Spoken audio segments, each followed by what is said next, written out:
No café narrado de hoje vamos ouvir o audiobook O Fim da Ansiedade, por Max Lucado. Antes de começarmos, não se esqueça de se inscrever no canal e ativar as notificações. Capítulo 1. Menos irritação, mais fé. É um medinho, um nervosismo, um temor. Um vento frio que não para de uivar. Não é tanto a tempestade, mas a certeza de que ela está chegando. Sempre chegando. Dias ensolarados são apenas um interlúdio. Você não consegue relaxar. Não pode baixar a guarda. Toda paz é passageira. Dura pouco. Não é a visão de um urso pardo, mas a suspeita de 1, 2 ou 10 deles atrás de cada árvore, depois de cada curva. Inevitável. É só uma questão de tempo para que o animal salte das sombras, mostre suas presas e devore você com sua família, seus amigos, sua conta bancária, seus animais de estimação, inclusive seu país. Há problema lá fora, por isso você não dorme bem. Você não ri com frequência. Você não aproveita o sol. Você não assobia enquanto anda. E quando os outros fazem isso, você dá uma olhada para eles. Aquela olhada. Aquela que diz, como vocês são ingênuos, não leram o jornal, não ouviram as boas notícias, não viram os estudos? Aviões caem do céu. Ações do mercado despencam. Terroristas ameaçam o mundo. Pessoas boas ficam ruins. A orelha fica em pé. As letras pequenas de um contrato são encontradas. A adversidade está à espreita lá fora. É só uma questão de tempo. A ansiedade é uma chuva de meteoros do tipo: e se? E se eu não fechar a venda? E se não recebermos o bônus? E se não pudermos comprar os aparelhos para os dentes das crianças? E se meus filhos ficarem com dentes tortos? E se os dentes tortos impedirem que eles tenham amigos, uma carreira ou um cônjuge? E se eles virarem moradores de rua e passarem necessidades, segurando um cartaz que diz: meus pais não puderam comprar um aparelho para meus dentes? Ansiedade é trepidação, uma suspeita, uma apreensão. É vida em um estado melancólico com grandes preocupações para sempre na prancha do navio pirata. Você é, em parte, o galinho Chicken Little e, em parte, o burrinho bisonho de O Ursinho Puff. O céu está caindo, e está caindo de maneira desproporcional sobre você. Consequentemente, você fica ansioso. Uma sensação instável de temor paira sobre você. Uma rede que envolve todo o coração. Uma vaga intuição sobre as coisas que poderiam acontecer em algum momento futuro. Ansiedade e medo são primos, mas não irmãos gêmeos. O medo vê uma ameaça. A ansiedade a imagina. O medo grita: vá embora. A ansiedade pensa: e se? O medo resulta em luta ou fuga. A ansiedade cria destruição e depressão. O medo é a pulsação que bate forte quando você vê uma cascavel enrolada no jardim. A ansiedade é a voz que lhe diz: nunca, jamais, pelo resto de sua vida, ande descalço na grama. Pode haver uma cobra, em algum lugar. A palavra ansioso me vem à cabeça no 10º degrau de um lance de escadas, quando meu coração está batendo rápido e me falta ar. É possível me ouvir ofegante, o que me faz pensar se as pessoas ansiosas não são justamente isso. Pessoas com falta de ar por causa da angústia da vida.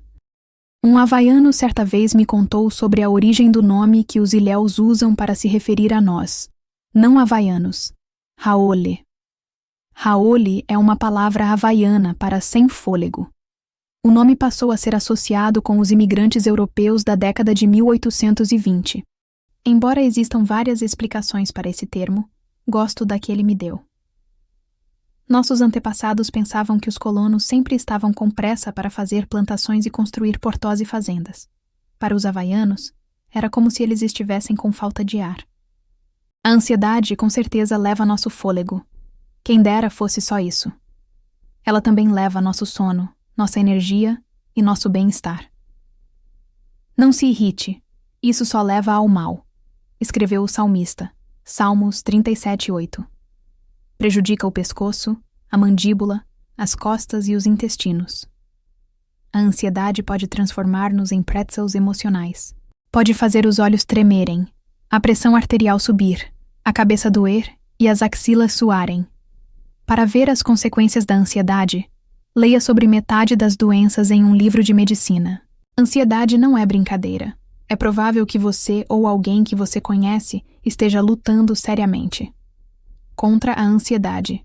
De acordo com o Instituto de Saúde Mental, os transtornos de ansiedade estão atingindo proporções epidêmicas.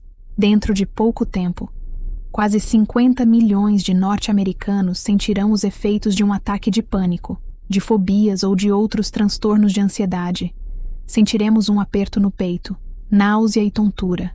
Teremos medo de multidões e evitaremos pessoas. Os transtornos de ansiedade nos Estados Unidos são o principal problema de saúde mental entre as mulheres, e entre os homens só perdem para o abuso de álcool e drogas. Os Estados Unidos são hoje a nação mais ansiosa do mundo. Sim, parabéns para nós. A terra das estrelas e listras tornou-se o país do estresse e da contenda. Essa é uma conquista muito cara.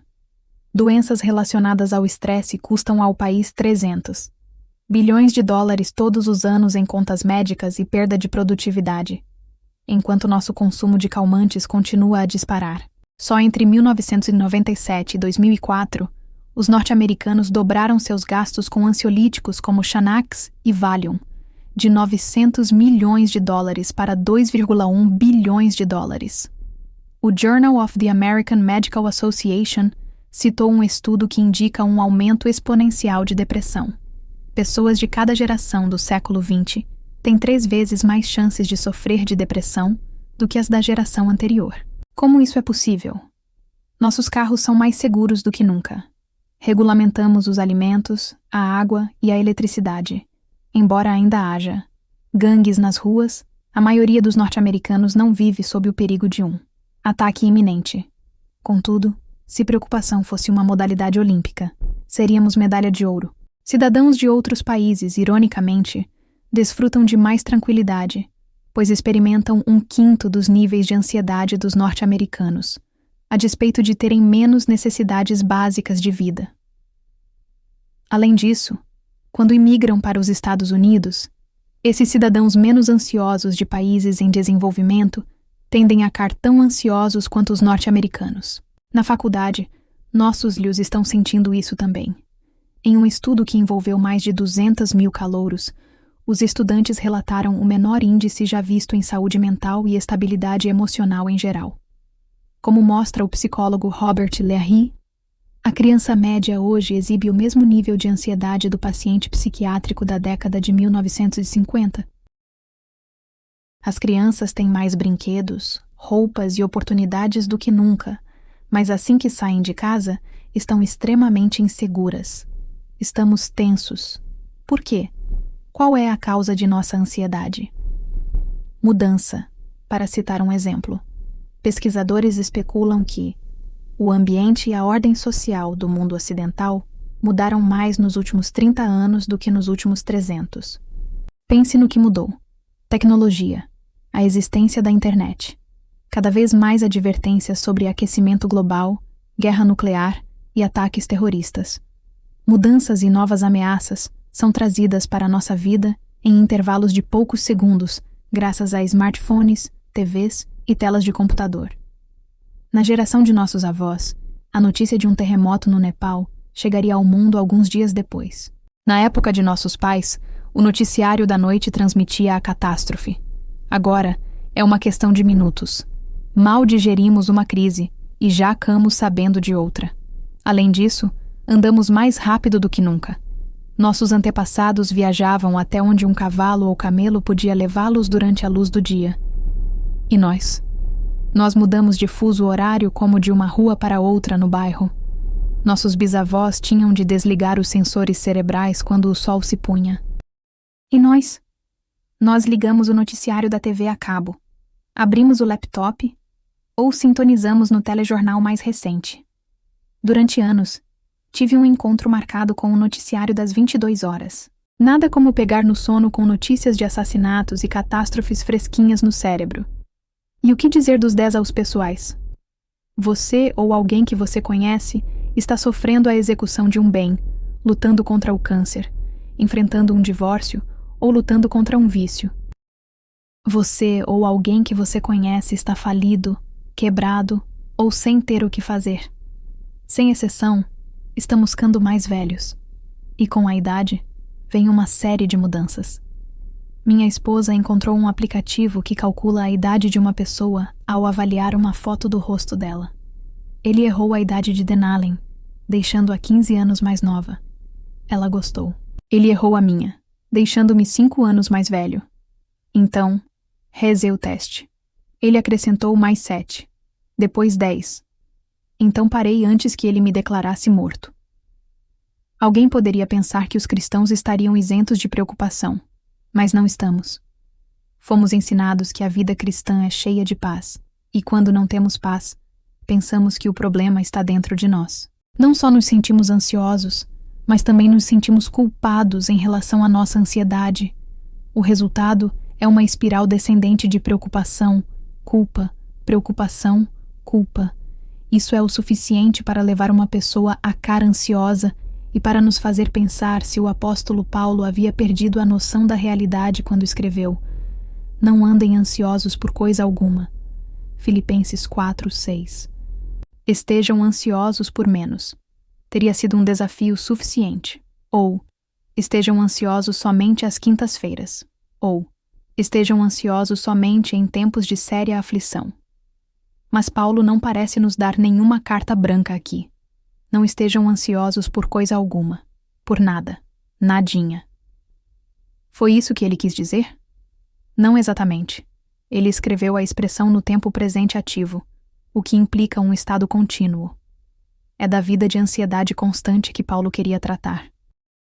A Lucado Revised Translation, tradução revisada de Lucado, diz: "Não permitam que nada na vida deixe vocês constantemente sem fôlego e ansiosos." Tradução livre. A presença da ansiedade é inevitável. Ser prisioneiro dela é opcional. A ansiedade não é um pecado, é um sentimento. Por isso, não fiquem ansiosos em relação a se sentirem ansiosos. A ansiedade pode, no entanto, levar a um comportamento pecaminoso.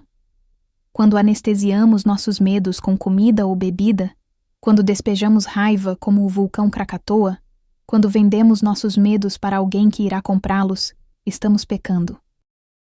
Se a ansiedade tóxica levar você a abandonar seu cônjuge, negligenciar seus lius, quebrar contratos ou corações, cuidado.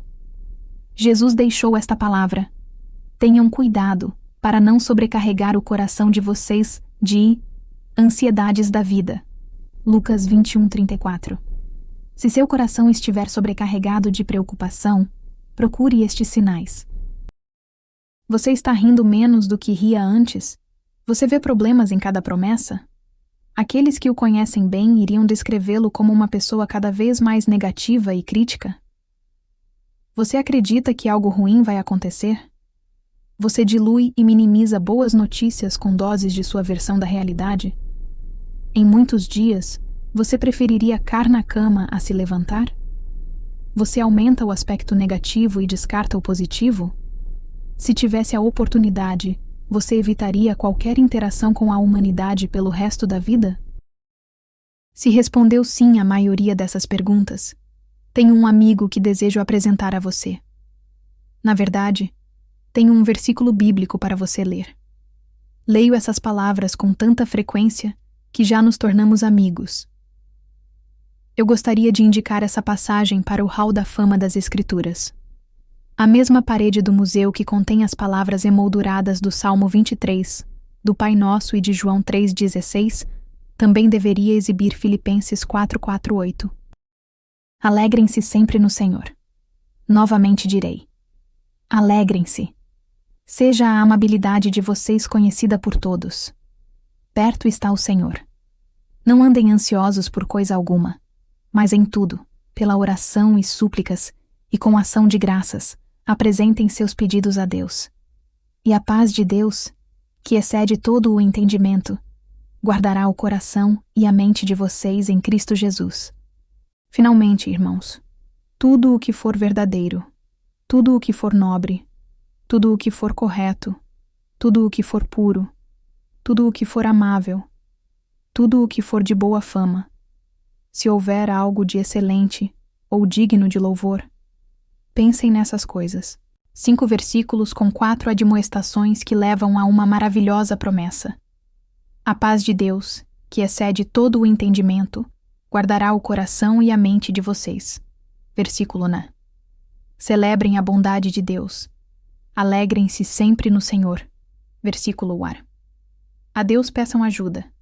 Apresentem seus pedidos a Deus. Versículo 6.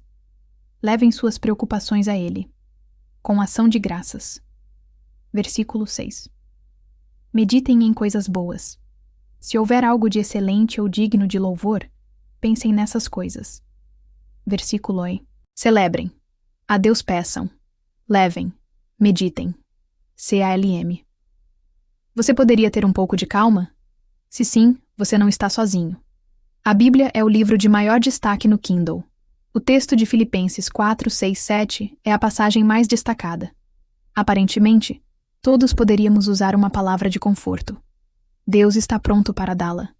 Com Deus como seu ajudador, você dormirá melhor hoje à noite e sorrirá mais amanhã. Você redefinirá o modo como enfrenta seus medos, aprenderá a encontrar a saída para as situações difíceis da vida, a ver as más notícias pelas lentes da soberania, a discernir as mentiras de Satanás e a dizer a verdade para si mesmo. Você descobrirá uma vida caracterizada pela calma e desenvolverá ferramentas para enfrentar os ataques de ansiedade. Será necessário certo trabalho de sua parte. É claro que não pretendo deixar a impressão de que podemos fazer a ansiedade desaparecer com simples palavras de ânimo. Na verdade, para alguns de vocês, a cura de Deus contará com a ajuda da terapia e/ou medicação. Nesse caso, não pense nem por um instante que você é um cidadão celestial de segunda classe.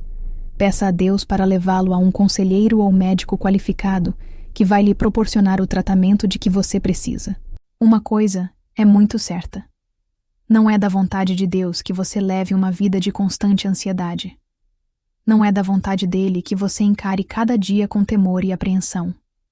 Deus o criou para ter mais do que uma vida de ansiedade que lhe tira o fôlego e de preocupações que dividem sua mente. Ele tem um novo capítulo para sua vida e está pronto para escrevê-lo. Tenho uma lembrança de infância que é muito importante para mim. Meu pai amava pão de milho e soro de leite coalhado. Dá para imaginar que fui criado em uma pequena cidade no oeste do Texas? Lá pelas 10 horas, todas as noites, ele se enfiava na cozinha e esfarelava um pedaço de pão de milho em um copo de soro de leite coalhado. Junto do balcão, de camiseta e calção, ele bebia a mistura. Em seguida, ia até as portas da frente e dos fundos para checar as fechaduras. Uma vez que tudo estava seguro, ele entrava no quarto que eu dividia com meu irmão e dizia algo do tipo: "Está tudo trancado, meninos. Podem dormir agora." Não estou inclinado a acreditar que Deus ama pão de milho e soro de leite coalhado, mas acredito piamente que Ele ama seus filhos. Ele supervisiona o mundo em que você vive. Observe com cuidado, e você irá ouvi-lo dizer: "Está tudo seguro. Você pode descansar agora." Por meio do poder de Deus, você não estará ansioso por coisa alguma e descobrirá a paz que excede todo o entendimento. Querido Senhor, falaste com tempestades. Falarias com as nossas? Acalmaste o coração dos apóstolos. Acalmarias o caos dentro de nós? Tu lhes disseste para não temer. Dizer o mesmo para nós. Estamos cansados de nossa preocupação, esgotados e diminuídos por causa dos vendavais da vida. Ó Príncipe da Paz, concede-nos um espírito de calma. À medida que virarmos a página deste livro, tu virarás uma na folha do livro da nossa vida? Dissipa a ansiedade, desperta a coragem, permite que tenhamos menos irritação e mais fé. Em nome de Jesus, amém.